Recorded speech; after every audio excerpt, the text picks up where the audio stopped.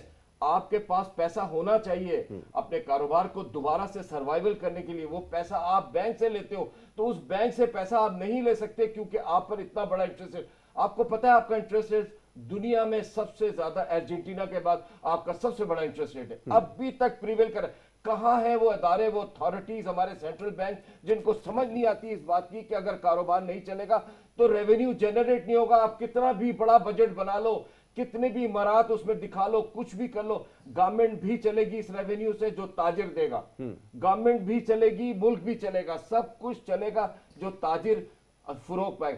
تو سب سے پہلے survival of industries, trade and business and small traders and small businesses کے لیے سب سے زیادہ ضروری ہے کہ گورنمنٹ کوئی نہ کوئی گرانٹ اسکیم ایسے لے کر کے آئے جس سے سروائیول کے لیے کیش فلوز تھوڑے بہت انسان کو مہیا ہو جائے, کاروبار کو مہیا ہو جائے اور اس کا ریوائیول ہو سکے اور سسٹین کر. آج تو سسٹین کرنا مشکل ہے بزنسز کو. عتیق بھائی سوال بھی یہی ہے کہ سسٹینیبل کیسے ہوگا؟ ایکسیس ٹو فائنینس کی آپ نے بات کی ہے, گورنمنٹ کے لیے کیسے ممکن ہے کہ ایک طرف ایکسپینڈیچر کو کرٹیل نہیں کر سکے اور دوسری طرف جو ٹیکس ریونیو ہے وہ جب 5000 بلین کا جب ٹارگٹ دیا جائے گا کیسے اچیو ہوگا جب وہ ٹرنچز میں مجھے بھی ذہن میں آتا ہے.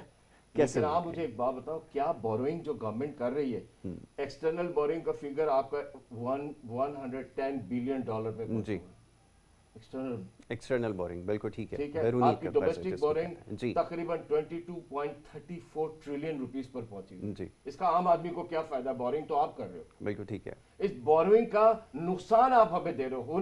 پیدا ہونے والا بچہ قرضدار ہو کر پیدا ہوتا ہے. تو جو آپ بورنگ کر رہے ہو اپنے فسکل ڈیفیسٹس کو پورا کرنے کے لیے, اپنی اکنامی کو چلانے کے لیے, اپنی گورنمنٹ کو چلانے کے لیے, اپنے منسٹروں کو پے کرنے کے لیے, اپنے ایڈوائزرز کو پے کرنے, تو کیا آپ ایک بزنس مین کو ایکسیس ٹو فائنینس فراہم نہیں کر سکتے؟ کیا اس کی سروائیو, کیا اس کی اکنامی میں پارٹیسپیشن کو دوبارہ واپس نہیں لا سکتے؟ What is all this going on? Cash flows بہت زیادہ ہیں. آپ گرانٹس دے رہے ہو تو ٹیکونس کے لیے دے رہے ہو. آپ پچھلے دنوں جتنی آپ کی ری فائنینس اسکیمز آئی ہیں سب ٹیکونس کے لیے. آپ کہتے ہیں جی آپ نے ایس ایم ایز کے لیے ری فائنینس اسکیم نکالی. کیا یار 200 ملین روپیز, 20 کروڑ روپے, 500 ملین روپیز, 50 کروڑ روپے کی جو سیلری ویجز دیتے ہیں ان کے لیے آپ نے ری فائنینس اسکیم. جو 5 لاکھ سے 15 لاکھ روپے سیلری دیتے ہیں ان کے لیے ری فائنینس اسکیم کہاں ہے جی؟ اس کا مطلب ہے آپ نے اسمال ٹریڈرز کو بھی نیگلیکٹ کیا, اسمال بزنسز کو بھی نیگلیکٹ کیا جو کہ بیک بون 1.5 کروڑ ہیں, تقریباً 1.5 سے 2 کروڑ اسمال بزنسز پاکستان میں, سب نیگلیکٹ ہو گئے. کیسے بیل آؤٹ کریں گے یہ بتائیں کہ بجٹ کے اندر پھر کیا انٹیسپیٹ کر رہے ہیں؟ کیا آپ پریڈکٹ کر سکتے ہیں کہ کوئی آپ کو کسی قسم کا ریلیف مل جائے؟ کیسے ممکن ہے جب ایکسپینڈیچر اتنا زیادہ سویل ہو جائے؟ کیسے ہوگا؟ دینی پڑیں گی اس کی سروائیول. پیسہ کہاں سے لائیں گے؟ میں نے آپ کو پہلے کہہ دیا جو کاسٹ آف پروڈکشن ہے اس کو ریڈیوس کرنے کے لیے آپ کو اس میں آپ کو را مٹیریل پہ سے کاسٹ کم کرنی پڑے گی اور کیپٹل گڈس کی امپورٹ کو آپ کو کھولنا پڑے گا. انجینئرنگ کی مشین, فرٹیلائزر کی انڈسٹری کی مشین, الیکٹریکل. لیکن عتیق بھائی ہیومن ریسورسز کے اندر تو بڑا مشکل ہے جہاں پہ ایکسپورٹ آپ کی کرٹیل ہو جائے, جہاں پہ آپ کو جو ہے آپ کے ایکسپورٹ آرڈرز آپ تبھی مینٹین کر سکیں گے نا جب آپ کی ابھی آپ کے پچھلے دنوں جو کووڈ کے درمیان ہے آپ اس کی فگر بھی لے لیں, تقریباً $5 to $6 بلین کی آپ کی ایکسپورٹ کی ڈکلائن ہے. اب لیکن آپ کے پاس اسٹینڈ بائی آرڈرز ہیں, آپ نے ہولڈ کیے ہوئے وہ آرڈرز, وہ آپ کو کہا گیا ہولڈ کر لو, کینسل نہیں ہوئے. ان آرڈرز کو پورا کرنے کے لیے آپ کو کمپٹیٹیونیس میں جانا پڑے گا. کمپٹیٹیونیس میں آپ تبھی جاؤ گے جب آپ کے پاس کیش فلوز ہوں گے را مٹیریل خریدے کے, اور کاسٹ آف ڈوئنگ بزنس آسان ہوگا, آپ کی را مٹیریل کی کاسٹ کم ہوگی, تب جا کر کے آپ ان چیزوں کو. وہ ایک مائنر ایڈوانٹیج جو ڈالر کے اسٹرینتھن ہونے سے ہو رہا تھا وہ بھی آپ مس کر جائیں گے جو ایکسپورٹ کی شکل میں آ جاتا ہے. ڈالر تو سب ایسے کہنے کی کہانی ہے, سیدھی سی بات ہے. آپ کسی بھی اکنامسٹ سے پوچھ لو تو اس میں یہ بتا دے گا آپ کو کہ پچھلے دنوں کووڈ-19 میں لوگوں نے کیش وڈرال بہت کیا ہے اور اس کو اپنے پاس رکھ لیا ہے, اور اس کی سرکولیشن جو ہے وہ بس آپس میں ہی ہو رہی ہے, وہ واپس بینکنگ میں سسٹم میں ٹریجری میں نہیں جا رہا ہے پیسہ. اس کا مطلب ہے روپی بہت زیادہ ودرا ہوا ہے. جب روپی ودرا ہوا ہے تو اس کی حیثیت گر گئی ہے, تو اس لیے آپ کا ڈالر انکریز ہو رہا ہے. سمپل سی بات ہے یار, اور اس میں بہت بڑی ایرتھمیٹک لگتی ہے. یہ بات ساری یہ ہے کہ آپ کی تمام گفتگو کا اینڈ اور بگننگ سب کچھ یہی ہے کہ آپ نے sustention and survival of the trade and industry پہ کام کرنا ہے. ٹھیک ہے جب یہ سروائیول ہوگی آپ کو آٹومیٹیکلی ریونیو واپس آئے گا. ٹھیک ہے. اچھا اب ایک بریک کے لیے کہا جا رہا ہے, ایک بریک لیتے ہیں اور جب واپس آئیں گے تو جمیل صاحب سے پوچھیں گے, کیونکہ جب بات ہو رہی ہے بجٹ کے حوالے سے تو یہ جو ساری چیزیں جس کی ابھی نشاندہی عتیق صاحب نے کی ہیں, کیسے ممکن ہے گورنمنٹ کے لیے اس وقت دس پوائنٹ ان ٹائم کے کس طرح ریلیف فراہم کیا جائے, کیا یہ سب کو ممکن ہو سکے گا؟ کیونکہ یہ تو ایک بڑی جو پرفیکٹ مارکیٹ کی ہے, جو ایک اکانومی کی جو تھیوری ہم پڑھتے ہیں, جو ہائپوتھیسس ہے, وہ یہ کہتا ہے کہ اگر یہ ساری چیزیں امپلیمنٹ ہو جائیں تو پھر یہ چیزیں سسٹمیٹک ہو سکتی ہیں. لیکن پاکستان جیسی اکانومی کے اندر تو یہ تقریباً ناممکن نظر آتا ہے. کیسے یہ سب کچھ ہوگا اس کے اوپر گفتگو کریں گے. ایک چھوٹی سی بریک لینا, واپس آئیں گے. آپ دیکھتے رہیں گڈ مارننگ کراچی.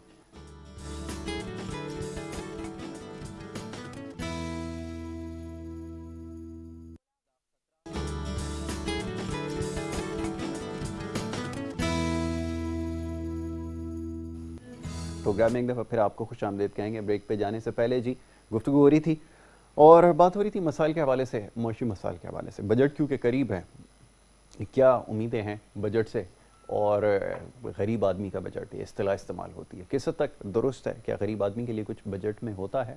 نہیں, یہاں تو روزانہ ایک نئی مصیبت غریب آدمی کے لیے ہے, ایک عام آدمی کے لیے, ایک عام پاکستانی کے لیے ہے, بجٹ کی شکل میں آ جاتی ہے. جو پیٹرول کی قیمتیں کم ہوئی ہیں تو اس وقت حال یہ ہے کہ پاکستان کے جو تمام چھوٹے بڑے شہر ہیں, پیٹرول کی قلت یہاں پہ پیدا ہو گئی ہے. وجہ ابھی تک تاحال معلوم نہیں ہو سکی ہے کہ یہ ایشو ہے کیا, سپلائی سائڈ کا ایشو ہے یا اور کوئی مسئلہ ہے. لیکن اس وقت عوام ایک دفعہ پھر جو ہے اذیت کا شکار ہیں, مشکلات کا شکار ہیں, اور ایسے وقت میں ہی یہ دیکھنا یہ ہوتا ہے کہ جو پالیسی میکرز ہیں وہ کیا پالیسی بناتے ہیں. بہرحال جی وزیر اعظم صاحب نے نوٹس تو لے لیا ہے, جیسے ہر چیز کا نوٹس لیا جاتا ہے, اس کا بھی نوٹس لے لیا ہے, اور اب یہ دیکھنا ہوگا کہ کہاں سے ایشوز آ رہے ہیں اور کون اس کے ذمہ دار ہیں. تو بہرحال جی ابھی اس کا انتظار کریں گے اور جیسی صورتحال بہتر ہوگی اس بارے میں بھی بات ہوگی. جمیل پراچا صاحب تشریف فرما ہے. بریک پہ جانے سے پہلے گفتگو ہو رہی تھی بجٹ کے حوالے سے. جمیل صاحب یہ فرمائیے گا کہ ابھی جیسے بات ہوئی گفتگو میں کہ اگر آسان قرضے دستیاب ہوتے تو صورتحال بہتر ہو سکتی تھی, لیکن صورتحال اس کے بالکل برعکس ہے. بجلی کے بل بھی زائد آئے ہیں, اور نہ صرف زائد آئے ہیں بلکہ شروع میں تو یہ دعویٰ کیا گیا کہ اس میں آپ کو ریلیف دیا جائے گا, کسی قسم کا کوئی ریلیف نہیں, اور پھر اس کے بعد جو کچھ ہوتا رہا وہ بھی آپ کے سامنے ہے. تو جب کوئی آپ کو ایز نہیں ملے گی, آسانی آپ کے لیے نہیں ہوگی, تو پھر آپ کیا امید رکھتے ہیں کہ بجٹ میں کسی قسم کا ریلیف آپ کو دے دیا جائے, اور یہ کس قسم کا ریلیف ہے جس کی آپ توقع کر رہے ہیں اور کیوں کر رہے ہیں یہ بھی بتائیں. جی دیکھیں یاسر بھائی, سب سے پہلی چیز تو میں آپ کے پروگرام کے توسط سے ایک بات اور بتاتا چلوں کہ مارکیٹیں دیکھیں کتنے ٹائم کے لیے کھل رہی ہیں, 7 بجے تک کا ٹائم ہے, اور لوڈ شیڈنگ اپنی جگہ قائم ہے, مارکیٹوں میں لائٹیں جاتی ہیں, ایسا ہی ہے, وہ بھی اور ان سے بار بار پوچھا جاتا ہے کہ جی یہ لائٹ کیوں جا رہی ہیں, یہاں تو بجلی کا چوری کا ایشو ہی نہیں ہے. وہ کہتے ہیں بجلی چوری کا ایشو نہیں ہے, وہ کوئی معاملات ٹیکنیکل فالٹ ہو گیا. کب تک یہ ٹیکنیکل فالٹ رہیں گے, کب تک یہ لوگوں کو اسی طرح پریشان کرتے رہیں گے. یعنی جن تھوڑے سے اوقات میں ہم نے کاروبار کی اجازت ملی ہے اس میں بجلی نہیں ہے. آپ دیکھیں مارکیٹ میں کاروبار کیسے ہوگا, اندھیروں کا راج ہوتا ہے, سناٹے بڑھتے جا رہے ہیں. گرمی کے ٹائم میں کوئی گاہک گھر سے نہیں نکلتا ہے شام سے پہلے. شام کے ٹائم میں 7 بجے آپ نے دکانیں بند کرنے کا اعلان کیا, ہم نے بند کر دی ہیں دکانیں, لیکن آپ کم از کم وہ بجلی کا ریلیف تو دیں کہ لوگ بیٹھ سکیں دکانوں کے اوپر. آپ دیکھیں دکانوں کا, چھوٹی چھوٹی مارکیٹیں ہیں, چھوٹی چھوٹی دکانیں ہیں, ان میں کیا حال ہوتا ہے. آگے ذرا ایک دفعہ کم از کم انتظامیہ تو ہر کام کے لیے آگے بڑھتی ہے. حکومت سندھ سے میں کہتا ہوں کہ آگے کم از کم دیکھیں اور یہ رپورٹ بنا کے وفاق کو بھیجیں کہ کیا حال ہے لوگوں کا مارکیٹوں کے اندر. لیکن کوئی پرسان حال نہیں ہے. کس کی بکری کون چرائے کھلائے چارہ والی مثال ہے کہ وہ کوئی اس کو ایکسیپٹ کرنے کو تیار نہیں ہے کہ یہ غلطی کس کی ہے. دوسری چیز یہ ہے کہ بجٹ سے ہم کیا امید رکھیں, اس بجٹ سے جس بجٹ کے لیے ہمیں کچھ دیا ہی نہیں گیا. ہم تو چلاتے رہے کہ آسان اقساط پہ ہمیں قرضے دے دیں, ہم دوبارہ کھڑے ہوں اور اپنا کاروبار کو وہیں سے شروع کریں جہاں سے ہم نے اسے بریک کیا تھا. ہمارا کاروبار چلے گا, آپ کو ریونیو بہت زیادہ ملے گا. لیکن آج وہ بجٹ ہم پہ لادا جا رہا ہے. یہ ایک بات کہنے میں آ رہی ہے, سننے میں آ رہی ہے, ہمارے جو بات دیکھ رہے ہیں کہ جی 50,000 سے بڑھا کر جو شناختی کارڈ کی معاملہ تھا, کہ جو 50,000 روپے پہ شناختی کارڈ لینا تھا وہ 1 لاکھ پہ کر دیں گے. آپ 1 لاکھ پہ کریں, 50,000 پہ کریں, لیکن کم از کم ہمارے ساتھ بیٹھ کے بات تو کریں. یہ جو ہم نے شرط مانی نہیں آپ کی کبھی اور نہ کبھی مانیں گے. مجھے ایسا معلوم ہوتا ہے کہ اگر آپ یہ ریونیو مانگتے رہیں گے, اپنے بجٹ کے اندر آپ اس چیزوں کو دیکھتے رہیں گے کہ صرف ہم نے پیسہ اٹھانا ہے مارکیٹ سے، مارکیٹ میں پیسہ ہی نہیں ہے. تو لوگ میں سمجھتا ہوں کہ اب ان احتجاجوں کی طرف جائیں گے جو سول نافرمانی کہلاتی ہے. اوہ، سول ڈس اوبیڈینس کی طرف. اس لیے کہ لوگوں کے پاس بل بھرنے کا پیسہ نہیں ہے، لوگوں کے پاس اپنے کاروبار چلانے کا پیسہ نہیں ہے، لوگوں کے پاس ٹیکسز بھرنے کا پیسہ کہاں سے بھریں گے، ان کا کاروبار ہی نہیں ہو رہا. تو جب آپ سختی کریں گے وہ سول نافرمانی کی طرف جائیں گے. تو آپ وہ کام کریں کہ لوگ آپ کو آسانی کے ساتھ، کیونکہ یہ وہ ملک ہے، یہ وہ شہر ہے جو آپ کو باقاعدہ ریونیو دیتا رہا ہے. کراچی، صرف کی کراچی کی بات کروں 67% ریونیو دیتا رہا ہے آپ کو، اور آج آپ نے کراچی کو سب سے زیادہ کہاں کر دیا. بالکل ٹھیک ہے. اچھا، اس کے اوپر گفتگو ہماری جاری رہے گی. کالر ہیں، انہیں بھی شامل کریں گے. جی السلام علیکم. کون اور کہاں سے بات کر رہے ہیں؟ السلام علیکم. وعلیکم السلام. بھائی صاحب، ٹی وی کی آواز میرے خیال میں کھلی ہوئی ہے، شاید اس وجہ سے تاخیر ہو رہی ہے. جی ایک منٹ ذرا پلیز، ایک منٹ ہولڈ. جی بڑی مہربانی ہوگی، جلدی سے ٹی وی کی آواز بند کر کے بات کریں. گڈ بھائی صاحب، آپ سے روزانہ بات ہوتی ہے ہماری، اس چیز کا آپ کو خیال رکھنا ضروری ہے. جی فرمائیے، کیا کہنا چاہیں گے؟ جی میں نے کم کر دی ہے. جی یاسر بھائی، یہ بزنس مین کمیونٹی بیٹھی ہے، مجھے تو سب سے زیادہ اختلاف اس بزنس کمیونٹی سے ہے. اچھا، وہ کیوں؟ اس لیے چلیں کہ بتائیں. اس نے کراچی کے لیے کچھ نہیں کیا. اب میں آپ کو بتاؤں، دیکھیں چیف جسٹس گلزار صاحب سے میں دست بدستہ گزارش کرتا ہوں کہ ایم کیو ایم نے جتنی بھی پٹیشنیں لگائی ہیں ان پٹیشنوں پہ فوری عمل کرائے یا فوری ان کی سنوائی کریں. ایک پٹیشن یہ لگی ہوئی ہے کہ کراچی ڈیولپمنٹ سے جتنا بزنس کمیونٹی فنڈ دیتی ہے اس کا 25% جو ہے وہ ڈیولپمنٹ پہ اس شہر میں لگنا چاہیے. دوسری چیز یہ کہ کراچی کی آبادی 3 کروڑ کے قریب کراچی کی آبادی ہے، اس کی سیٹیں 40 ہیں. جی ٹھیک ہے. اور انٹیریئر سندھ کی آبادی 3 کروڑ ہے، اس کی آبادی کے لحاظ سے اس کی سیٹیں 86-85 ہیں. ٹھیک ہے. اور یہی ناانصافی کی وجہ سے ہمیشہ یہ لوگ گورنمنٹ میں آ جاتے ہیں. بالکل ٹھیک ہے. جس دن یہ لیول صحیح ہوگا، یہ لیول بالکل صحیح ہوگا، اس دن آپ دیکھیے گا ان کی گورنمنٹ کہیں کبھی نہیں آئے گی. ٹھیک ہے، آپ نے بالکل ٹھیک کہا کہ یہ ڈسپیرٹی ہے جس کی وجہ سے مسئلہ آتا ہے. بالکل ٹھیک ہے. اور نہیں لائیں گے، شہری حالات اسی طرح کھنڈر سے کھنڈر بنتے رہیں گے. ٹھیک ہے. چلیں، بہت شکریہ، آپ نے پروگرام میں کال کی. اور جمیل صاحب، میں چاہوں گا اس کے اوپر رسپونڈ کریں. وہ تھوڑے سے نالا نظر آ رہے ہیں، ہم کہہ رہے ہیں آپ نے اپنی ذمہ داری پوری نہیں کی. کس قسم کی ذمہ داری؟ ہمارا کوئی سیاسی معاملات نہیں ہے. ٹھیک ہے. ہم کوئی سیاستدان نہیں ہیں، نہ ہمارے کوئی سیاسی معاملات ہیں کہ ہم کراچی کے لیے یہ آوازیں اٹھائیں. یہ تمام معاملات جو ہیں سیاسی، کہ کتنی سیٹیں ہونی چاہیے، کیا ہونا چاہیے، یہ سیاسی لوگوں کی باتیں ہیں. ہمارا اس سے کوئی تعلق نہیں. ہم تو بزنس کمیونٹی ہیں، ہم سے بزنس کی بات کریں کہ ہم نے بزنس کے لیے وہ سب کچھ کیا ہے جو ہمیں کرنا چاہیے تھا. بالکل ٹھیک ہے. یہ بات کس حد تک درست ہے؟ کیونکہ یہ بھی سوشل میڈیا کے ذریعے خبر جو ہے وہ پھیل گئی کہ جناب کچھ مالی معاملات تھے، کسی مالی معاملات طے کرنے کا کہا گیا سندھ حکومت کی جانب سے کہ اگر یہ طے ہو جائیں گے تو پھر مارکیٹس کو کھلنے کی اجازت دی. یہ کیا صرف اسپیکولیشن تھی؟ جھوٹ بات تھی، ایسے کوئی معاملات نہیں ہے. کیونکہ کچھ لوگوں نے اس کا اظہار کیا سوشل میڈیا کے ہر میٹنگ میں. میں موجود تھا، جن کے لیے یہ بات کی گئی وہ میرے ساتھی ہیں.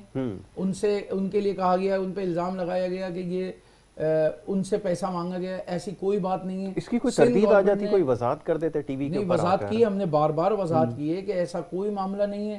یہ صرف اور صرف اس وقت اختلاف پیدا کرنے کی بات تھی کہ کسی طرح کراچی کے تاجروں میں اور سندھ گورنمنٹ میں اختلاف پیدا ہو جائیں اور دکانیں جو بند ہیں وہ بند ہی رہ جائیں.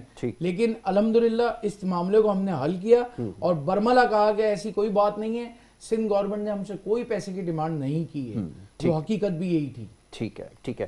عتیق بھائی، یہ بتائیے گا، ابھی جس ٹیکس ریفارمز کی بات ہو رہی تھی، اس شارٹ سپین آف ٹائم میں اب آپ کا ایک تو فسکل ایئر جب مکمل ہوتا ہے، اس کے بعد جب آپ اپنا سروے جاری کرتے ہیں، جو رپورٹس آتی ہیں وہ بالکل ڈسٹربنگ ہوتی ہیں. لیکن ہمیشہ ایک چیز کو ہائی لائٹ کیا جاتا ہے رپورٹس کے اندر کہ وہ ٹیکس ریفارمز جو ہیں وہ ضروری ہیں. اگر وہ ہو جائیں تو پھر صورتحال بہتر ہو سکتی ہے. جو بڑی بڑی انٹیٹیز ہیں، ورلڈ بینک ہیں، آئی ایم ایف یا اے ڈی پی ہیں، یہ تمام لوگ اس چیز کو انڈیکیٹ کرتے ہیں کہ ٹیکس ریفارمز لانا ضروری ہیں، اس کے بغیر جو معاملات نہیں حل ہو سکتے. آج بھی اسی پوائنٹ کے اوپر ہیں اور وہی سوال ہے جو ہر سال ہوتا ہے کہ یہ کیسے ممکن ہے. اچھا ٹھیک بھائی، جواب میں آپ سے لوں گا، پہلے کالر کو بھی شامل کر لیں. جی السلام علیکم. ٹی وی کی آواز بند. وقت جی فرمائیے. آپ کی آواز آ رہی ہے، ٹی وی کی آواز بند کریں. چلیں. چلیں جب دوبارہ سے کال کریں تو اس چیز کو میک شور کریں کہ ٹی وی کی آواز بند ہو. جی عتیق صاحب. دیکھیے جہاں تک ٹیکس ریفارمس کی بات ہے اس حد پر بہت زیادہ کام بھی ہوا ہے اور کوشش بھی کی گئی ہے, لیکن جو بیسک پرنسپل ہے نا وہ یہ ہے کہ ہمیں دو چیزوں پہ غور کرنا پڑے گا. ایک تو یہ ہے کہ we all have to come forward and pay tax. ٹھیک ہے. ہمیں ایک اچھے پاکستانی, ایک اچھے شہری کی حیثیت سے گورنمنٹ کو سپورٹ کرنے کے لیے واٹس ایور دی جیسے بھی معاملات ہوں, لیکن ٹیکس تو پے کرنا ہے نا ہمیں. ٹھیک ہے. اور جن لوگوں نے ٹیکس پے کرنا ہے وہ تبھی ٹیکس پے کریں گے جب ایک ریفارمیشن ایسی بنے گی کہ جو لوگ ٹیکس پے کر رہے ہیں ان کی ایک رسپیکٹ ہو.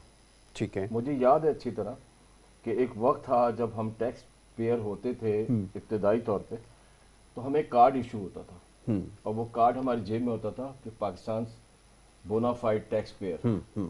وہ کارڈ ہم ایئرپورٹ پہ دکھاتے تھے, ہمیں عزت ملتی تھی, ریلوے اسٹیشن پہ دکھاتے تھے, میڈیکل اسٹور میں دکھاتے تھے, ہاسپٹل میں دکھاتے تھے.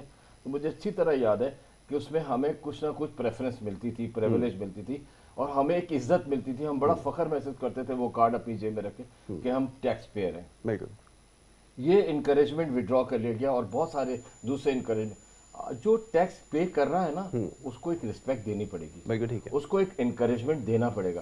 جب اس کی انکریجمنٹ نظر آئے گی اور جب اس کے ایک رسپیکٹ نظر آئے گی تو اگلا خود بخود موٹیویٹ ہوگا اور انسپائر ہو کے کہے گا میں ٹیکس نیٹ پہ آتا ہوں. ٹھیک ہے. عتیق بھائی گفتگو جاری رکھتے ہیں. آپ کو اسی جگہ دوبارہ سے آپ کو میں زحمت دوں گا. ایک اور کالر ہے, ان کو پلے شامل کریں گے. السلام علیکم. جی السلام علیکم. اوکے چلیں لائن ڈراپ ہو گئی. جی عتیق بھائی. جہاں تک ٹیکس پے کرنے کی بات ہے, جو لوگ ٹیکس پے کر رہے ہیں گزارش یہی کی جا رہی ہے کہ آنے والے بجٹ میں ان پر نئے ٹیکسز لاگو نہ کیا جائے, بیکاز جہاں کیش کرنچ ہے, کیش فلوز کا پرابلم ہے, وہاں پہ فائنینشیل کرنچ اتنا زیادہ ہے کہ ابھی کوئی بھی آپ کے ریونیو میں ٹیکس پے کر کے ایڈ کرنے کی پوزیشن میں نہیں ہے. دیکھیے اب جب کاروبار پہ واپس آئے ہیں ایک بات مستقل ہو رہی ہے کہ کیش فلوز کا پرابلم ہے, کام نہیں کر پا رہے, آگے نہیں بڑھ پا رہے. تو جب آگے نہیں بڑھ پا رہے تو ہمیں بہت دقت ہوگی, بہت ٹائم لگے گا. کئی لوگ اس میں سروائیو کر جائیں گے, کئی لوگ جو ہیں وہ وینش ہو جائیں گے کیونکہ وہ کاروبار نہیں کر پائیں گے. ان کی سسٹینیبلٹی کی ایفیکٹس اتنے امپورٹنٹ نہیں ہوں گے یا وہ اس کو مینٹین کر سکیں گے. جب کاروبار چلے گا تو اس میں 2-3 مہینے مزید لگیں گے. جب ہوگا ایٹ پار آئیں گے, جب ایٹ پار آئیں گے تو پھر کہیں ریونیو جنریٹ کرنے کے لیے پوزیشن میں ہوں گے کہ جب ہمیں کچھ پریمیمز ملیں گے. تو اس طرح یہ پرابلمس میں یہ صورتحال ہے کہ جو لوگ آلریڈی ٹیکس نیٹ پر ہیں ان کو ریلیف دیا جائے, ان کو رسپیکٹ دی جائے, ان کو انکریجمنٹ کیا جائے. دوسری بات یہ کہ نئے ٹیکسز ان پہ لاگو نہ کیا جائے. مثال کے طور پہ سننے میں آ رہا ہے کہ سپر کورونا ٹیکس یا ویلتھ ٹیکس لاگو کیا جائے گا. دنیا میں ویلتھ ٹیکسز ایبالش کر دیے گئے. ہم اگر اس میں جائیں گے تو ایک بہت بڑا بلنڈر کریں گے, اسی طرح کا بلنڈر جیسے ہم نے ماضی میں ڈی ویلیوشن کیا تھا یا اپنے انٹرسٹ ریٹ کو 100% ہائک کر کے ہم نے ایک بہت بڑا بلنڈر کیا. آپ کو پتہ ہے ہم نے اپنے انٹرسٹ ریٹ کو ہائک کر کے بات سے بات نکلتی ہے تو ہم نے کیا کرا, اپنے جو ایکسٹرنل ڈیٹس تھے ان ڈیٹس کو ہم نے مزید ایڈ بیک کر ڈبل ہو گیا. بالکل ایسا ہی. یہ کون سا ہم نے کمال کر دیا کہ ہم نے اپنے لونز کو, اپنے قرضوں کو, اپنے انٹرسٹ ریٹس کو بڑھا کے. دوسری بات ایک چیز کلیئر کرنا چاہوں گا, باؤنڈ تھے نا IMF کی طرف سے, اگر نہیں کرتے تو پھر آپشن کوئی بھی نہیں تھا. وہ تو آپ کو ایک انہوں نے اپ سائڈ ایک لمٹ دی بھی تھی کہ اس کو آپ کو ٹچ کرنا. میں پھر وہی والی بات کروں گا کہ going to IMF was like so fatal. Pakistan کے لیے خودکشی کے متعارف تھا اور وہ آپ سب دیکھ رہے ہیں. ہر آدمی بیٹھے ہیں, جمیل صاحب وہ بھی جو ان کی تکالیف ہیں بیان کر رہے ہیں, اسمال ٹریڈرز کی, دکانداروں کی, بازار کی تکالیف. یہ ساری تکالیف اسی لیے ہے نا کہ آپ نے یوٹیلیٹی کے ریٹس دنیا میں ہوش شربا بڑھا دیے. بجلی کا بل اتنا ریٹ, کمرشل ٹیکس, فلانا ٹیکس, ایڈجسٹمنٹس پرانے. آج آپ کا سرکولر ڈیٹ کہاں کھڑا ہے بھائی؟ کیوں؟ آپ کے پلانٹس تو بن گئے ہائیڈرو پاور سے پہلے, اب آپ کے کول فائرڈ پلانٹس ہیں. کول فائرڈ پلانٹس کی وجہ سے آپ کی ساری انوائرمنٹ ڈسٹرب ہوئی تھی, لیکن وہ بھی قوم برداشت کری تاکہ کسی طرح جو ہے نا ٹیرفز کم آئے. جب ٹیرفز کم ہوں گے تو جا کر چیزیں اچھی ہوں گی. یہاں پہ تو ٹیرفز بھی اتنے زیادہ ہیں. تو جب آپ اتنے بڑے بڑے ٹیرفز کے ساتھ کام کرو گے, اتنے سارے ٹیکسز لگاؤ گے, تو پھر ایک انکریجمنٹ ایک ٹیکس پیئر کو نہیں ملنے والی. جب نہیں ملنے والی تو دوسرا جو ٹیکس نیٹ میں آنا چاہتے ہیں وہ آٹومیٹیکلی انکریج نہیں ہو رہا, وہ ڈسکریج ہو رہا ہے. ٹھیک ہے, یہ ممکن کیسے ہوگا؟ جمیل صاحب یہ بتائیے گا کہ اگر خدا نہ کرے کوئی اگر اسمال جو ٹریڈر ہے یا تاجر ہے اگر کولیپس کر جاتا ہے, اور جس طرح کی اس وقت سچویشن ہے, گاڈ فاربڈ اگر اس طرح کی کوئی بات ہوتی ہے کیا باؤنس بیک کر سکے گا, دوبارہ اسٹیبل ہو سکے گا, دوبارہ کھڑا ہو سکے گا, اپنے بزنس کو دوبارہ ٹھیک کر سکے گا آپ کے خیال میں؟ نہیں کر سکے گا. جو پوزیشن اس وقت ہے, لوگ اصل میں جو دیکھیں نا, حکومت نے کوئی اس وقت ہیلپ نہیں کی تاجروں کی. اس کی وجہ سے ہوا کیا کہ لوگ قرضے لے کے اپنے گھروں کے اخراجات چلاتے رہے. میں نے ہمیشہ یہ بات کی ہے, آپ نے سنا ہوگا پہلے آپ کے پروگراموں میں بھی بتایا کہ ہمارے پاس اتنا سرمایہ نہیں ہوتا ایک چھوٹے تاجر کے پاس کہ وہ مہینہ 2 مہینے یا 3 مہینے گھر بیٹھ کے کھا لے. اس کے پاس تو اتنا سرمایہ ہوتا ہے کہ وہ روزانہ کام کرے گا, ڈیلی ویجز کی طرح وہ کام کر کے اس کا جو پروفٹ ہوگا وہ اپنے گھر لے جائے گا, اور جو اس کا جو کیپٹل ہے اس کیپٹل سے دوسرا مال خرید لے گا. لیکن یہ باتیں ہم کرتے رہے اور حکومت ایک کان سے سنتی رہی, دوسرے سے نکالتی رہی, کوئی ہیلپ نہیں کی گئی, کسی قسم کی کوئی مدد نہیں کی گئی, سوائے اس کے کہ لاک ڈاؤن میں 10 دن کا اضافہ کر دیا, لاک ڈاؤن میں 20 دن کا اضافہ کر دیا. آپ نے 2 مہینے لاک ڈاؤن کیا, 2 مہینے مستقل دکانیں بند رکھی. اس 2 مہینے کا کیا فائدہ ہوا, ذرا ہمیں وہ بتا دیں کہ اس میں تو کرونا کا جو ریشو تھا وہ نیچے جانا چاہیے تھا نا, وہ تو اور اوپر آ گیا. اور اب آپ ہم سے یہ باتیں کر کے بتا رہے ہیں کہ وہ دن قریب آ رہے ہیں جب ہر گلی ہر محلے میں لاشیں بکری ہوں گی. اس چیزوں سے ڈرایا جا رہا ہے. تو جب یہ چیزیں ہیں, آپ کوئی کام نہیں کر پا رہے ہیں, اس کا مطلب یہ ہے اب تک آپ نے کتنے کیمپس لگائے روڈز پہ, محلوں میں, گلیوں میں, یا کتنے ہاسپٹلز کے باہر کیمپ لگائے کہ آپ وہ چیکنگ کا ہی مرحلہ آپ حل کر لیتے. آپ نے کوئی مرحلہ حل نہیں کیا. آج وہ حالت ہے ہاسپٹلز کی, کوئی ڈر کے مارے ہاسپٹل نہیں جا رہا. ایک عام کلینک ہے, وہاں 200 لوگوں کی لائن لگی ہوئی ہے ڈاکٹر کو دکھانے کے لیے, اور ایک ہاسپٹل کے اندر لوگ جاتے ہوئے ڈرتے ہیں کہ اس کو کسی بھی مرض میں جائے گا اسے کرونا میں شامل کر دیں گے. یہ پوزیشن ہو گئی ہے. میں نے ابھی یہ اس کا باقاعدہ مظاہرہ دیکھا کہ ایک کلینک پہ کوئی دیکھا کہ 200 لوگ بیٹھے ہوئے ہیں رش لگا کے, اور سول ہاسپٹل خالی پڑا. وہاں کوئی ایمرجنسی کے اندر جا کے دکھانے کو تیار اس لیے نہیں ہے کہ جو جاتا ہے اس کو کہتے ہیں جی کرونا, آپ کو کرونا ٹیسٹ کرا, اور پھر اس کے ساتھ جو زیادتیاں ہوتی ہیں, ان چیزوں کی طرف صوبائی حکومت کو بھی دیکھنے کی ضرورت ہے, ان چیزوں کی طرف وفاقی حکومت کو بھی دیکھنے کی ضرورت ہے کہ لوگوں کے لیے ایک آسان اس کا حل نکالیں کہ کوئی جا کے ڈر کے مارے وہ ٹیسٹ نہ کروائے. ایسا نہ کریں, اس کے دل سے ڈر اور خوف نکال کر ایمانداری سے ٹیسٹ کا معاملہ حل کروائیں, کیمپس لگوا دیں اس کے لیے. اس میں پھر تاجر آپ کے ساتھ کھڑے ہو کر ہر کام کرنے کے لیے تیار ہیں. کم از کم اس کے لیے آپ نے اپنا عملہ دینا ہوگا, اور ہم اپنے والنٹری طور پہ ہم بھی آپ کے ساتھ کھڑے ہو کے وہ معاملات حل کروائیں گے. لیکن یہ سب جب ہوگا جب آپ لوگوں کو بچانا چاہیں گے, حکومتیں چاہیں گی کہ لوگ بچیں, کرونا اس ملک سے ختم ہو. یہ سنسیری طور پہ یہ کرنا پڑے گا, ورنہ میں بتاؤں کہ لوگوں کے اندر اتنا خوف و ہراس ہے, اگر اس کے پیر میں کوئی تکلیف ہو گئی ہے تو وہ ہاسپٹل جانے سے گریز کر رہا ہے کہ مجھے کرونا میں ڈال دیں گے. بالکل ٹھیک ہے, چلیں اس کے اوپر مزید گفتگو کرتے ہیں. ایک چھوٹی سی بریک ہم نے لینی ہے, بریک کے بعد جب واپس آئیں گے تو مزید کچھ چیزیں جس کے اوپر ہماری ڈسکشن جاری رہے گی. بریک کی طرف جا رہے ہیں, آپ دیکھتے رہیں گڈ مارننگ کراچی.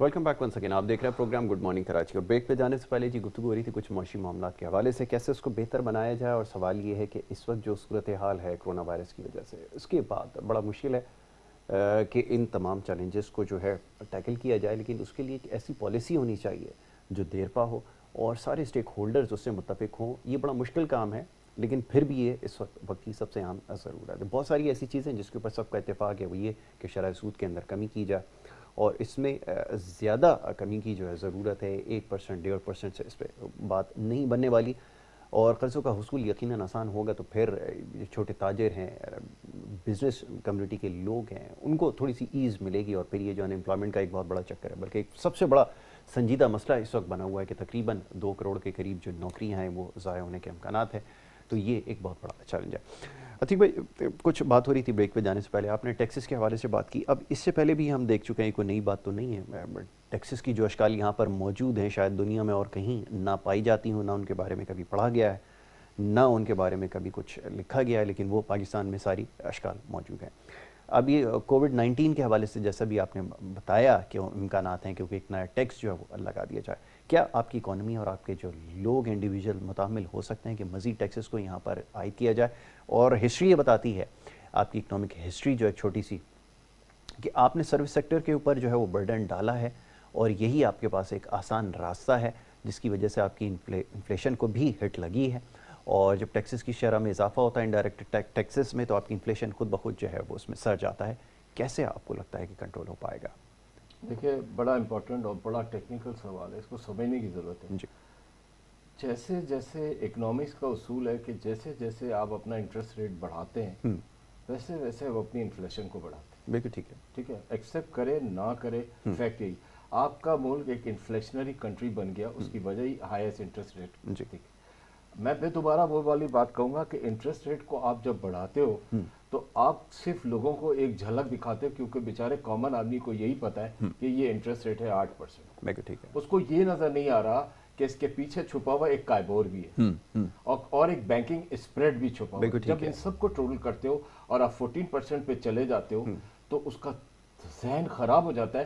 تو ایک طرف جہاں اکنامی افیکٹ ہو رہی ہے، دوسرے ایکسیس ٹو فائنانس جو سب سے امپورٹنٹ چیز ہے. ہم کیش فلوز کے پرابلم کی وجہ سے بینک کو رجوع کرتے ہیں پیسہ لینے کے لیے، اور جب دیکھتے ہیں اتنا بڑا انٹرسٹ ریٹ اس کو دینا پڑ رہا ہے تو وہ اس کو نہیں دے پاتا. تو اس کے ساتھ ساتھ جو آپ ریٹ لے رہے ہو نا 14% کا، وہی آپ کا انفلیشن کا ریٹ بنتا ہے، وہ 8% والا ریٹ آپ کا نہیں بنتا. اس کے ساتھ ساتھ جو سب سے بڑا پرابلم ہو رہا ہے وہ ہو رہا یہ ہے کہ جمیل پراچا بھائی جیسے دکانداروں کی نمائندگی کر رہے ہیں، بازاروں کی نمائندگی کر رہے ہیں، میں اسمال بزنسز کی نمائندگی کرتا ہوں ہمیشہ. آپ دیکھیں یہ اسمال بزنسز اور اسمال ٹریڈرز یہ جاتے ہیں کنزیومر فائنینسنگ کی طرف. جی جی. گاڑی لینی ہے تو انہوں نے بینک کی طرف رجوع کرنا ہے، کنزیومر فائنینسنگ کرنی ہے. گھر لینا ہے تو کنزیومر فائنینسنگ میں جانا ہے. اب اگر آپ کنزیومر فائنینسنگ کو اتنا مہنگا کر دو گے تو میں اور یہ نہ گاڑی لے سکیں گے نہ گھر لے سکیں گے. اس کا مطلب یہ ہے کہ جدیدیت میں پارٹیسپیشن سے بھی ہم رک گئے، بزنس بھی ہمارے خراب ہو گئے، ایکسیس ٹو فائنینس بھی ہمیں اویلیبل نہیں ہے، کیش فلوز بھی ہمارے پاس نہیں ہے، چیزیں بھی ہماری نہیں بک رہی، اور جب ہم کاروبار پہ جاتے ہیں تو ہمارے پاس بجلی نہیں ہوتی. تو یہ سارا کچھ کس طرف لے کے جایا جا رہا ہے؟ آپ نے باتوں میں ایک بات کہی تھی کہ اگر یہ سروائیو نہ کر سکے، سسٹین نہیں کر سکے، ان پہ اسمال بزنسز اور اسمال ٹریڈرز کی بات ہو رہی ہے. جب اسمال ٹریڈرز اور اسمال بزنسز سروائیو نہیں کر سکے تو کولیپس ہو جائیں گے. جب کولیپس ہو جائیں گے تو کیا کسی نے سوچا کہ کل کو اگر یہ کہیں پہ رجوع کریں کہ مجھے نوکری دے دو تو کیا ان کو نوکری بھی مل سکتی ہے؟ اگر ان کو نوکری بھی نہیں مل سکتی جبکہ امپلائمنٹ اس لیول پہ، تو ایک تاجر جس کو آپ اسمال بزنس مین کہتے ہیں، ایک تاجر جس کو آپ اسمال ٹریڈر کہتے ہیں، وہ دونوں کے طور پر جب سروائیول اور سسٹینشن کی لیمٹس کو ختم کر کے کولیپس ہو جاتے ہیں اور جب وہ اس طرف جاتے ہیں کہ وہ نوکری لینے جائیں ان کو نوکری بھی نہیں ملتی، تو آپ بتائیے ان کا کیا حشر ہے؟ اچھا ایک چیز انہوں نے جو کنٹریبیوشن کیا ماضی میں، میرا ایک سوال ہے، انہوں نے جو کنٹریبیوشن کیا اپنے ٹیکس نیٹ میں آ کر ٹیکس پے کر کے گورنمنٹ کی ٹریجریز کو انکریز کر کے، کیا اس کا ریوارڈ ان کو یہ مل رہا ہے کہ وہ ان کو جاب بھی نہ ملے، ان کا بزنس بھی ختم ہو جائے اور اس کے بعد صورتحال یہ بنے کہ ان کے پاس وہ پیسے بھی نہ ہو جس سے وہ گھر میں کھانا کھا سکیں؟ تو کیا یہ کامن مین کی سروائیول کے لیے کیا ایسا کچھ اقدام نظر آ رہا ہے؟ آخر میں بات یہی آتی ہے، میں آپ کی بات کی طرف آتا ہوں، کہ جو شروع ہوئی تھی گفتگو، گورنمنٹ کو ہر حالت میں اسمال ٹریڈرز اور اسمال بزنسز کے لیے کوئی نہ کوئی گرانٹ نکالنی ہی پڑے گی، جس میں کچھ بھی نہیں تو وہ کم از کم 3 مہینے سروائیول کرے. اور وہ گرانٹ میں آپ کو ایک بہت ٹیکنیکل بات بتا رہا ہوں، اس کو پر کوئی کولیٹرل نہ لگائیں، رہن نہ رکھوائیں کہ جی یہ پیالی لے کر آؤ تو اس پیالی کے برابر کا ہم آپ کو لون دیں گے. ایک لون کی اسیسمنٹ ہونی چاہیے کہ اسمال ٹریڈرز کو اتنا لون ملے گا، اتنی گرانٹ ملے گی، یا اسمال بزنسز کو اتنا ملے گا، لیکن اس میں کولیٹرل نہیں ہونا چاہیے. میں پھر کہہ رہا ہوں کولیٹرل دینے کی پوزیشن میں نہیں ہے اسمال ٹریڈر یا اسمال بزنس. کیسے ممکن ہے؟ ذرا یہ تو بتائیں کہ یہ جو پلاننگ اور جو پالیسیز لے کر آئے ہیں، خاص طور پہ جو ہاؤسنگ اسکیم لے کر آئے ہیں کہ جناب 5 کروڑ اس میں شاید گھر تعمیر ہو جائیں گے یا ہاؤس مورگیج فیسلٹی نہ ہو، اور جب ٹریڈ آف ٹیک آپ کی جو ہو وہ بہت ہی لمیٹڈ ہو کیونکہ آپ کا انٹرسٹ اتنا ہائی ہو، تو یہ جو یوتھ کو جو لون دیے جا رہے ہیں، مہاتیر کی پالیسیز کو اڈاپٹ کیا جا رہا ہے، ہاؤس مورگیج کی بات نہیں کر رہا ہے، اور دوسری طرف یہ جیسا بھی آپ نے نشاندہی کی ہے کہ انٹرسٹ ریٹ جو اتنا ہائی ہوگا ایکسٹراڈنری، تو پھر کیسے ممکن ہوگا؟ پالیسیز تو ہوں گی لیکن اگر یہ تمام چیزیں جو اس کی بیسکس ہیں اس کے اوپر کام نہیں ہوگا تو اس سے فائدہ کیسے اٹھا لیں گے؟ ذرا جمیل صاحب سے بھی پوچھ لیتا ہوں. جی جی جی جمیل بھائی کیسے ممکن ہے؟ اس کا سب سے بڑا ڈرا بیک اس لیے آ رہا ہے کہ ہماری گورنمنٹ کے پاس، نہ پروونشل گورنمنٹ کے پاس نہ فیڈرل گورنمنٹ کے پاس گراس روٹ لیول سے ایڈوائزرز نہیں ہے. گراس روٹ لیول سے آپ ایڈوائزرز لے کر آؤ گے، وہ آپ کو بتائیں گے یہ تکلیف ہے ایک دکاندار کی. بھری بھی ہے کیبنٹ کے اندر، ایک جم غفیر ہے، بیٹھنے کی جگہ کرسیاں کم پڑ گئی ہیں. اب اور گراس روٹ لیول سے آپ کے پاس ایڈوائزرز نہیں ہیں. آپ میری بات مانیں، آپ دیکھیں. سر میں تو آپ کی بات سے اتفاق کر رہا ہوں، لیکن یہ جو ایک بھیڑ لگی ہوئی ہے، جمیل صاحب یہ ذرا بتائیے گا کہ ایک اتنی بڑی فوج وہاں پر موجود ہے. بھائی نے بڑی بہت اچھی بات کی ہے کہ گراس روٹ لیول سے جب تک آپ ایڈوائزر نہیں لائیں گے نا، میرا اگر معاملہ ہے میں نہیں بتاؤں گا تو کون بتائے گا مجھے؟ بالکل صحیح ہے. ادھر ٹیکسز کے معاملے پہ ہم نے دیکھ لیا، بتاؤں گا کہ بھائی میرے ساتھ یہ پرابلم ہے، میری پرابلم اس طرح حل کریں، میں اس طرح سے مزید ٹیکسز دے سکتا ہوں، تو وہ بات آپ اس میں شامل کریں. کبھی ایسا ہوتا ہی نہیں ہے کہ آپ تاجروں کو ساتھ ملا کر بجٹ کی تیاری کریں، یا 1 مہینے پہلے یا 15 دن پہلے یا 2 مہینے پہلے آپ پالیسی بنانے سے پہلے تاجروں سے مشاورت کریں. کبھی ایسا نہیں ہوتا.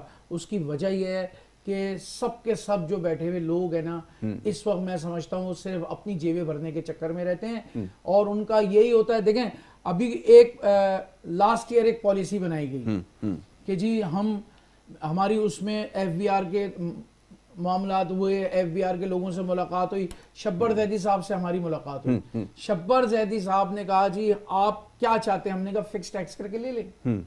ایک چھوٹا خونچے دار بھی 3000 روپے ٹیکس دے دے گا، اس سے بڑے دکاندار بھی آپ کو ٹیکس دے دیں گے. سب وہ انہوں نے کہا اس کا طریقہ کیسے ہوگا وصولی کا؟ میں نے کہا یہ آپ ایسوسیشن انشاءاللہ آپ کو بتا دیں گے کہ اس کا کاروبار کتنا ہے، اس پہ اتنا ٹیکس لگنا چاہیے.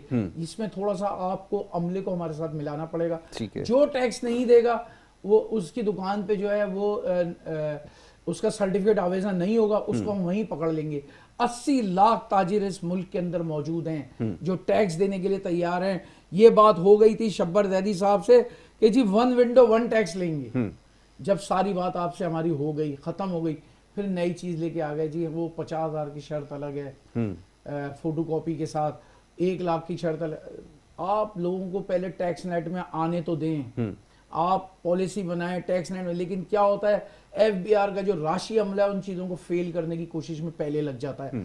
دیکھیں اگر وہ 1 ونڈو 1 ٹیکس جیسے بات کی تھی شبر زیدی صاحب نے، اگر وہ طریقہ کار ہوتا اب تک میں سمجھتا ہوں کہ لاکھوں کی تعداد میں لوگ جو ہے نا ٹیکس نیٹ میں شامل ہو چکے ہوتے. کیمپس لگائے جاتے مارکیٹس کے باہر، مارکیٹس کے باہر کیمپس لگائے جاتے. مارکیٹوں میں ہم خود رضاکارانہ طور پہ لوگوں کو بتاتے کہ بھائی یہ اس آدمی سے اتنا ٹیکس وصول کیا جائے، بلکہ اس کو چھوٹ دی جاتی کہ یہ 1 سال تک یہ اپنا ٹیکس خود جمع کرائے. وہ خود رضاکارانہ طور پہ ہم لوگوں کو ٹیکس جمع کرواتے. لیکن یہاں پالیسی بنتی ہے پالیسی فیل کرنے کے لیے. لوگوں کو اس لیے پریشان کیا جاتا ہے کہ ایک عملہ راشی بیٹھا ہوا ہے پیچھے جن کی جیبیں بھرنی ضروری ہوتی ہیں، وہ لوگوں کو ڈراتے ہیں اس پالیسی میں مت جانا، اس پالیسی میں گئے تو یہ کرنا پڑ جائے گا. یہاں جو انکم ٹیکس پیئر ہے وہ بیچارہ اتنی پریشانی سے ٹیکس بھرتا ہے جس کی انتہا نہیں. ہم نے 12 کا اردو میں فارم بنا دیا. آپ اردو کا فارم بنا دیں، دیکھیں کیسے لوگ عام آدمی آگے ٹیکس کیسے پے نہیں کرتا. بالکل ٹھیک ہے. اس کو پتہ ہی نہیں ہے کہ اس میں کیا لکھا گیا. اے بی سی 3 کیٹیگریز بنا دی گئی ہیں. اس میں اس کی اتنی تفصیل لکھی ہوئی ہے کہ وہ اے میں پاس ہو گیا بی میں فیل ہو جاتا ہے، بی میں پاس ہو گیا سی میں فیل ہو جاتا ہے. یہ ہر چیز کے 3 کیٹیگریز بنا دی گئی ہیں. وہ ذرا آپ انگلش کے فارم پڑھ کے دیکھیں، کہیں نہ کہیں وہ عملہ آپ کو فیل کر دے گا. آپ ٹیکس دینے والے بھی ہیں تو وہ ٹیکس دینے کا دل نہیں کرے گا آپ کا کہ یار اتنی تکلیف اگر ٹیکس بھرنے میں ہے تو کیا ضرورت ہے پھر اس عملے کو ہی پیسہ دینا مناسب ہے. بالکل ٹھیک ہے. تو آپ کے خیال میں یہ بھی ایک بڑا مسئلہ ہے کہ یہ کہ جو پالیسی میکنگ ہے، اور دوسرا یہ جو ٹیکس کے فارم کے حوالے سے آپ نے بات کی ہے اس کے اوپر تو ہم گفتگو کر چکے ہیں. یقیناً یہ بڑا مشکل کام ہے اور یہ بھی تاجروں کے تحفظات میں شامل تھا، لیکن جیسا بھی آپ نے کہا کہ اس کو ایڈریس کرنے کی کوشش کرتے ہیں، لیکن جو نیچے کا عملہ ہوتا ہے وہ اس کے ساتھ جو ہے وہ تعاون نہیں کرتا. بجٹ کے حوالے سے آگے اگر آپ جائیں تو کیا اب آپ اینٹیسپیٹ کرتے ہیں، جیسے اب تک کی جو گفتگو ہوئی ہے اس میں طے یہ ہوا ہے، یہ سامنے یہ آیا ہے کہ جناب اگر ٹیکسز کے حوالے سے ریلیف دیا جائے یا قرضوں کے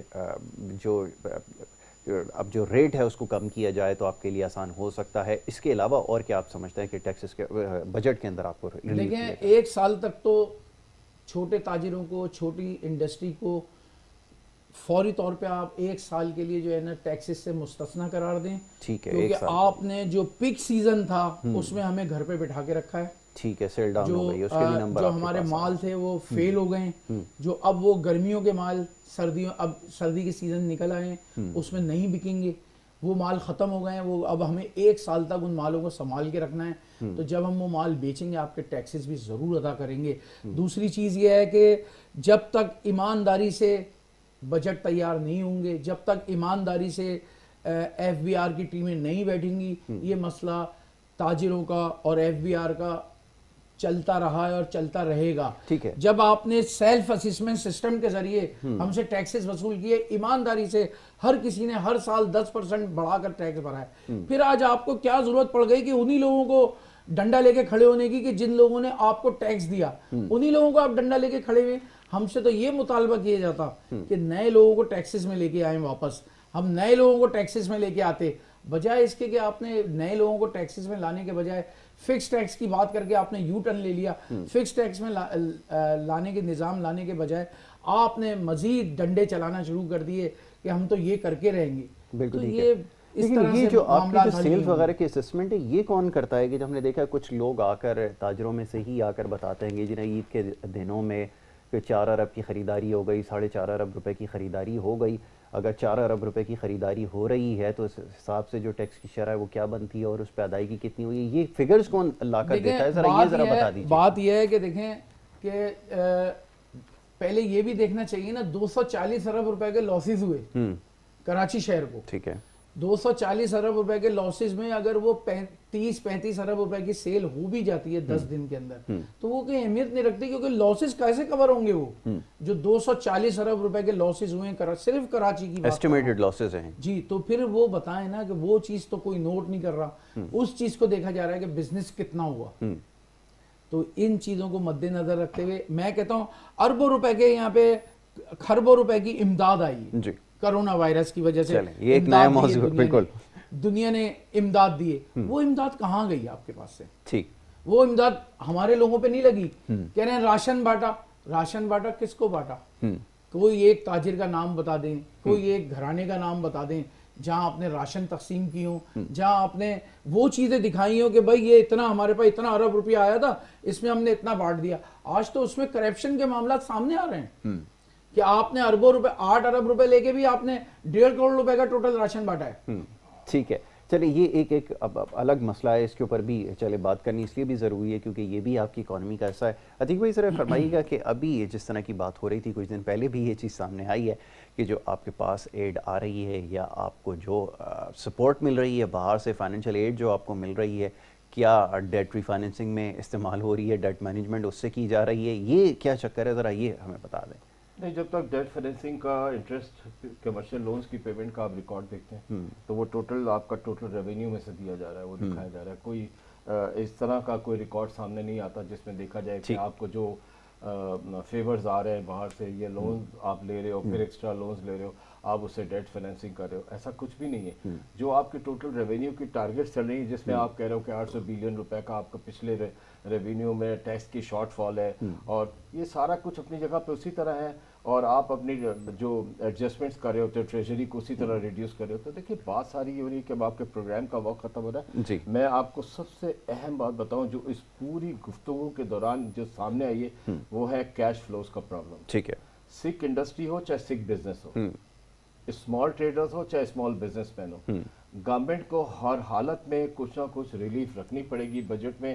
ہمیں کوئی نئی انڈسٹری نہیں چاہیے, نیا بزنس نہیں چاہیے, صاف سیدھی بات بتا رہے ہیں. ٹھیک, اس کے لیے ہمیں کوئی لونز نہیں چاہیے, کوئی ری فائنینس اسکیمز نہیں چاہیے. اسٹیٹ بینک اس بات کو غور سے سن لے, اسٹیٹ بینک کی ری فائنینس اسکیمز جو چاہیے وہ چھوٹے تاجر کے لیے, دکاندار کے لیے, اسمال بزنسز کے لیے چاہیے جس میں وہ سروائیول کر سکے اور سسٹین کر سکے, اور ورنہ اس کا بزنس کہلائے گا ایک سکھ بزنس اور ایک سکھ انڈسٹری.